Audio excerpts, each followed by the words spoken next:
So let's move on to the wild card games. Super wild card weekend starts this Saturday. Where the hell's the card at? Right here. All right. So we got 6 games going on. We'll start Saturday, 1:00. They got the dud out the way. That's my Buffalo Bills versus the Pittsburgh Steelers. I mean, do we? I wouldn't write that game off. I mean, it's Tomlin, man. It's two things you can count on, man. Mhm. His tape gonna be fresh, and that defense gonna come ready to play, man. So I hope Josh Allen ain't got the turnover bug again. So it's funny. My battalion chief is actually a Steelers fan. We go back to work Saturday, so we're definitely going to make a day out of it. Make sure all the training and everything's done so we can watch this game. Um, the chance, what I'm scared of is that the Bills, because they've been largely inconsistent, is that they go on this magical run from week 12 or week 13 till now, and then they drop this game to the Steelers because it would be the most Buffalo Bills thing ever. So I am nervous about Oh, that. for sure. Mike Tomlin, I think, who is an excellent coach, can definitely do what the way the Steelers win this game is exactly what they could do in the conditions of what the weather is supposed to be, kind of caters to that. If the Steelers find a way to slop up this game and keep it close until the fourth quarter, they can absolutely win this game because the Buffalo Bills will feel the pressure, most likely force throws, turn it over, which is what they've done all year. And the only saving grace, the only reason I feel more confident is that TJ Watt's not playing. And I'm just giving you how the Steelers can win. I don't think Mason Rudolph is going to go out there and outplay Josh Allen. I do think he's going. Hey, man, you never know, I, man. in terms of stats, maybe stats they'll look better, but Josh Allen gives you those, oh my God, plays. Like, why'd you do that plays? And then Yeah, like throwing that interception when he's getting tackled out of bounds. Like, unbelievable yeah, but like but I mean, but he's the best quarterback in this matchup by by a far. lot. So you guys should win this game. But it's by no means the safest game on this slate. It's not even close. Okay, so what is the safest game on the slate? To me, I think the safest game is our game. Oh, the Chiefs are going to run us out of the Oh building. It's no! on the Wow. road in Arrowhead. It's gonna be the coldest game of the weekend, and they got the X factor. Taylor Swift will be there, so that means Travis Kelsey gonna be rejuvenated. He gonna hit us up for like 10 catches, 160, touchdown or two. Like that's the lock to me is that my Dolphins won't get it done on the road in KC. It's funny. I actually would pick the Dolphins in this game. I think You would not. You are not putting your hard earned money on the Dolphins to win this game. Ain't no way. so. The more I think about it, the more I think the Dolphins or the Chiefs are the Dolphins' best case scenario. I think if the Bills returned to Hard Rock, right? That's what the stadium's called down there. Yeah. Oh, I didn't want that. And it Right. was funny. I was saying I was like, I kind of want us to lose that game because I don't want to play you guys three Yeah. times for the second Yeah. straight year because we know how that Yeah. ends. Like anytime you play a team that many times in the same season, it's gonna go to the better team and the better team with the better quarterback, and I think it's you guys. So yeah, I didn't. I wanted to play KC, but I didn't know it was gonna be freaking Yeah. Super Bowl one frozen tundra game. I don't think the Browns, or I don't think the Dolphins wanted to see the Browns. I don't think they wanted to see the Texans. I don't think I'll deal with the Texans. I'll take that. so. Either way, I think the Chiefs are very vulnerable. Patrick Mahomes can't do it by himself. I look at honestly when I look at the wild card slate, and I know I'm going to get a lot of flack about this. I think the Chiefs are the weakest team outside of the Steelers. I Wow, think about it. weaker than the The Texans. Texans have some really good weapons, especially on the outside. Weaker than the Bucks No, no, playing an I'm talking Eagles in the team that's AFC. just I'm talking about sky only the in way the up. AFC. Oh, you're talking Yeah, about yeah, AFC. yeah, Okay, yeah. yeah. Did I say playoffs? I meant in the conference in the AFC wild card teams that they Oh, can in the play. AFC. Maybe the Texans, and even then, Yeah. I mean, or the Steelers. I mean, but the Texans have really Well, good we agree. The two weakest teams are in that right. game. And so, if I'm the Dolphins, I mean, obviously you'd like to play the Steelers, but I mean, the Chiefs are not. I'd rather play the Texans. You know what I'm saying? Give me the rookie Nah, quarterback. CJ Stroud ain't no rookie dog. That guy's Give amazing. me the rookie quarterback in his first playoff game. Like if I got to pick a scenario out of all these teams, I don't want to play Joe Flacco. He's done this shit Yeah. before. Like he can win on the road. I don't want to play it. I don't want to play Josh Allen again. I see how that goes. I damn sure don't want to play Mahomes. Like give me CJ Stroud Mhm. on the road or at home in his first playoff game. I'll take the odds. Vic Fangio will have him dialed up and he'll be looking normal. I'm confident in that. All right, we're gonna. I mean, obviously, we're gonna find out, but it'll be interesting to see who you got in the Browns and Texans game. Ooh, this is tough, man. So it's funny. So I was looking online. I saw this a couple days ago. The types of passes that CJ Stroud has been money on this Mhm. year. I think like the single high down the middle is like also like the Browns' best defense pass like they have Mm, like on the season. So it's going to be interesting. I got to go with the Browns, man. Like this is a top 3 yeah. defense according to PFF. They're the Bible, right? Mhm. And they got Joe Flacco himself. Like nobody needs Deshaun Watson. We got Joe Flacco playing like he in Baltimore about to get $100 million extension. Like it's a rookie quarterback playing the Browns, man. Great defense, experienced quarterback. Like who do the Texans really have? I love Nico Collins, but I mean, none of these boys have been to the playoffs, including the coach. I love Yeah. D'Amico. None of those guys have never been in this situation. Don says this shit all the time. You gotta go through the failure first before you're successful. And I think the Texans are about to find out. Like it's a big difference between playing in our division and then playing in the Yeah. playoffs. So I think the Browns get it. Yeah, I'm with you on the Browns. Joe Flacco, some of his playoff numbers are kind of eye popping. Like, holy shit! Like, I know towards the tail end of that Baltimore thing, and then him kind of jumping around between the Jets and some of these other places, it's easy to kind of make fun of Joe Flacco. But when you look at his playoff numbers, I mean, some quarterbacks kind of just ride the wave of the regular season and doesn't really matter. But then when the playoffs start, they kind of turn it on. Joe Flacco's one of those guys. I'm not sleeping. And then just what he's able to do with this team has been amazing. So I'm with you there. I'm going to go Browns. Cowboys Packers. Look, man, I got to stick with my preseason NFC pick to make the Super Bowl. So I'm sticking with the Cowboys. I don't care about the analysis. It's just got to be them, man. It's got to be their time. So it's the Packers, man. They're basically the Texans of the NFC. Like they got basically a rookie Yeah. quarterback. This is Jordan Love's first year starting, and they got all rookie weapons around him. None of these guys have been to the playoffs. This is going to be the biggest game that they have ever played. And you're playing against the Cowboys with that defense, like I don't see the Packers getting it done. So no coach in the playoffs is under more pressure than Mike McCarthy is right now. S- Well, I disagree with you on that, but go ahead. Starting with this game against his former team, okay? Mike McCarthy and the Cowboys are 1-2 in the playoffs. And it's time. Like this is and we'll get to this later, so I'm not going to spoil it, but um what have I said the last couple years since you've known me about the Dallas Cowboys? It don't matter if they go 17-0 in the regular season. When the playoffs start, they are a different team. And I think that stigma is starting to get to them. And the other problem they're having is that Jordan Love and Matt LaFleur and the Green Bay Packers are just turning it on at the right time. Their last month has been amazing, has been tops in the league in almost everything. Who they playing?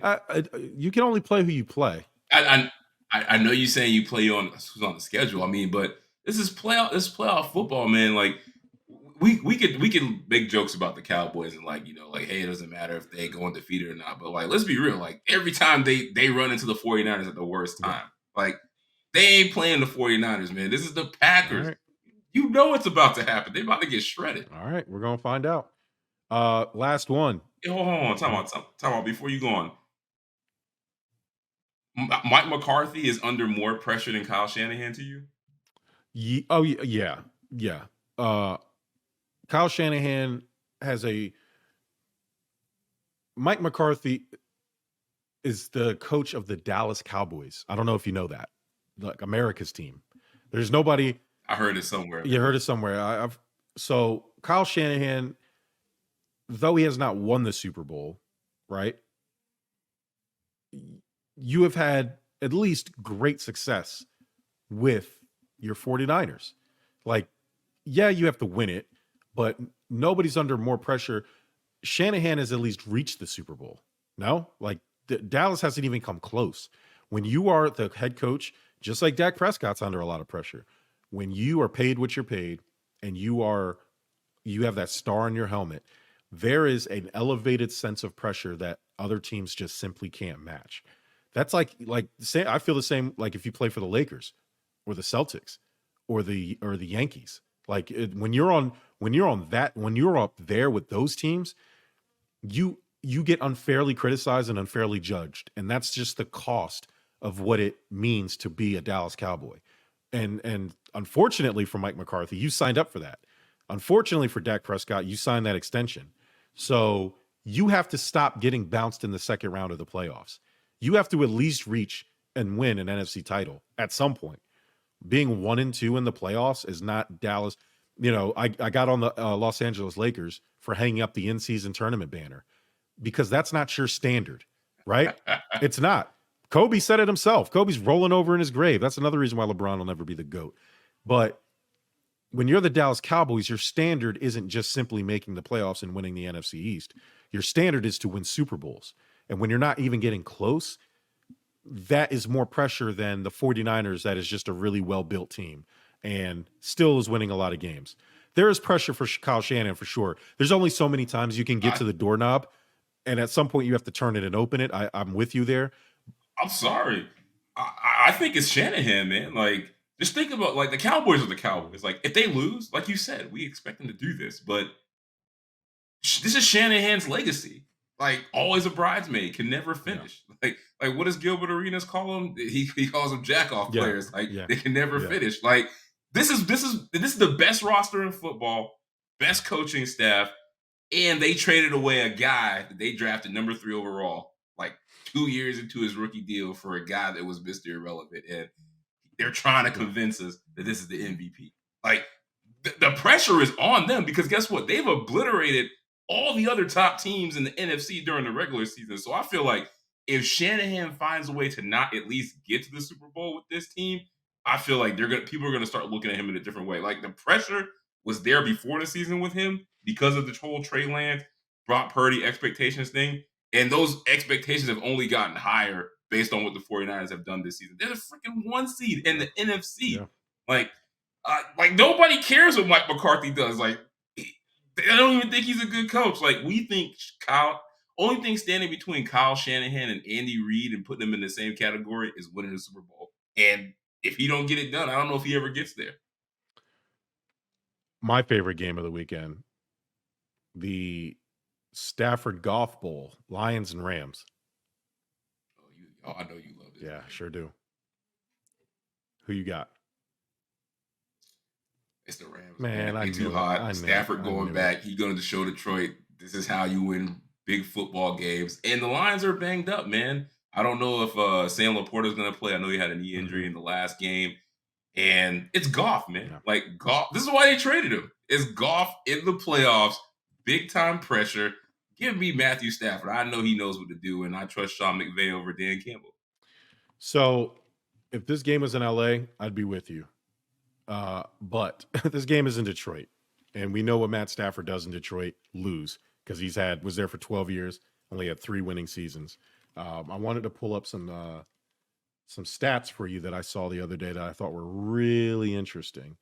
About all I know is I don't know what you're gonna say, but I know these stats just shit on Matt Stafford. I know that's what you typed in. Give me the worst Matt Stafford stats possible. No. It's the stats were saying that since the trade, they've basically been identical quarterbacks. Like their QBR is within less than a point of each other. They have basically the same amount of passing yards. Here we go. They each have 24 wins since 2021 when the trade happened. How many games played? Because I know Stafford missed a ton of games last year, but Jared Goff also had a hell of a hot streak. It doesn't like for 17 games. They're not giving the games played, but I mean that's. But I get what you're saying. I feel like the team's successes have been similar. Passing touchdown. Stafford at 75, Goff at 78. Passer ratings 95.8 for Stafford, 96.5 for Goff. Completion percentage, both of them are 66%. Both of them have 41 interceptions. Both of them have been, or no, Stafford's been sacked 89 times. Goff has been sacked 88 times.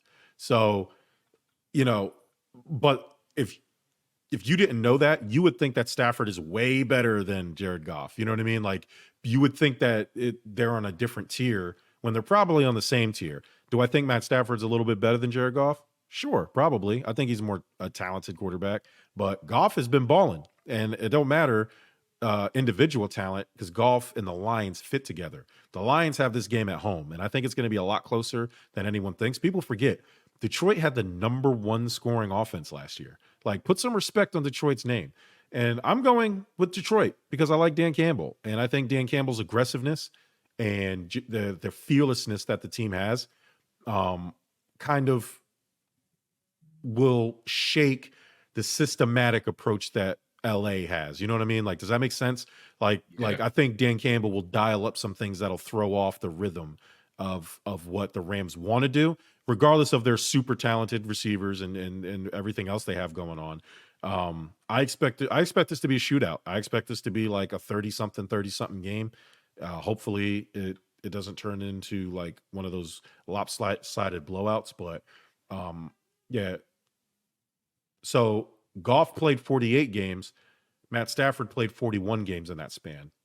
So, okay. You know. So it's a similar give or take. Right. Yeah, Goff has 12,258 passing yards, and Stafford has 10,938 passing yards. So 2,000 less yards in what? 7 fewer games. So obviously I think he could have got up to that 12,000 mark if he played those games. But again, I do think this is the best game on the slate. It has potential to be the best game on the slate. I'm with you there. Eagles and Buccaneers. Oh, Eagles.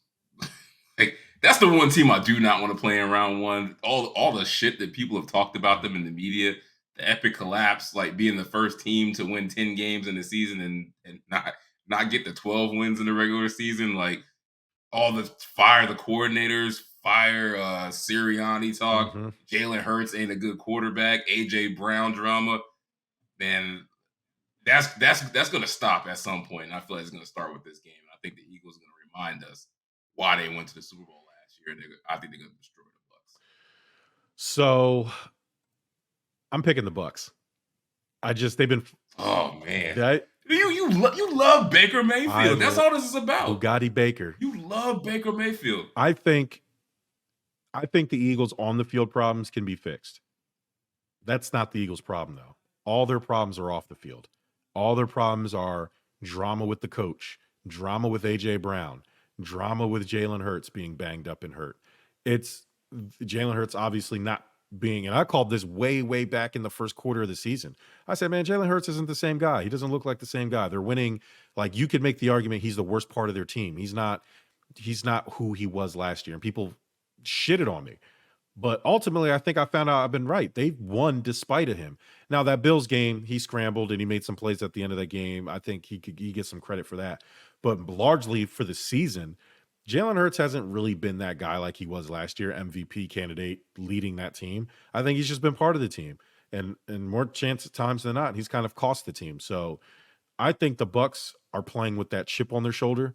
This is exactly the type of game that Baker Mayfield wins. I know the Eagles beat them earlier in the season, but I think this is a game that the Bucs can win because I think the Eagles, just like we talked about certain teams like the Bills or the Steelers or the Texans getting hot at the right time, I think the Eagles are getting cold at the right time, or wrong time, I guess, for them, but right time for a team like they've been cold for a while. Right, they've been cold. They got to wake up at some point. And honestly, JT, I would feel better about it if even in the losses there was something positive to get from it, but it's not. It's like a complete meltdown. I can handle losing.